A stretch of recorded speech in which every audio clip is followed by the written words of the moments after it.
呢個種滿櫻花嘅地方叫做 Harrogate， 係喺呢一個北約克郡嘅一個小鎮。呢一個咁大草地嘅公園叫做 The Stray。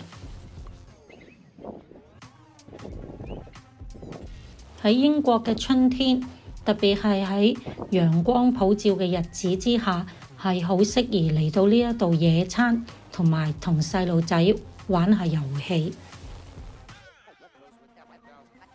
不過發現好有趣嘅就係呢度呢，就冇乜長凳嘅，我只係發現過一張長凳。如果你要喺度野餐呢，就只可以坐喺草地。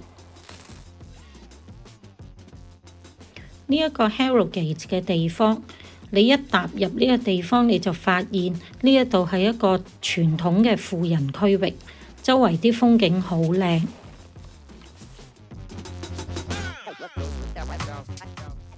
根據 Rightmove 嘅調查，有一個 index 叫做 Happy at Home Index， 連續3年 Harrogate 都係評為喺英國最開心生活嘅城市。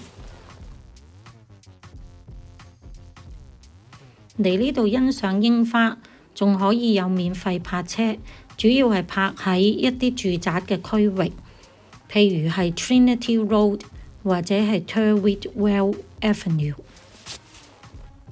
不過當然要小心啦，就唔好騷擾到居民，或者係泊喺一啲道路嘅出入位置。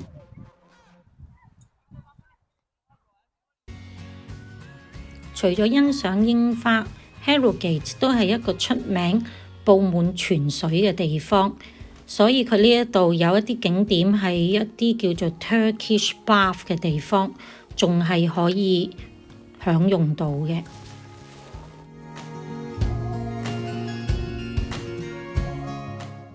櫻花盛放，遊人眾多。